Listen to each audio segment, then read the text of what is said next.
Then Saul became very angry for this saying displeased him, and he said, "They have ascribed to David 10,000s, but to me they have ascribed thousands. Now what more can he have but the kingdom?" Saul looked at David with suspicion from that day on. He became angry. Okay. What's suspicion? So Saul looked at David with suspicion from that day Didn't on. trust him. Didn't trust him. No. Okay. So, contrast? Yes. What kind of contrast? The what? The Between- who?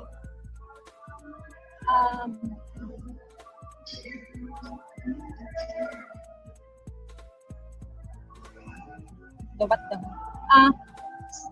Who and Saul what is become- being contrasted?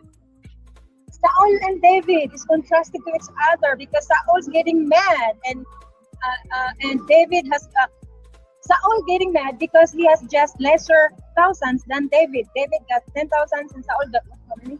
Good.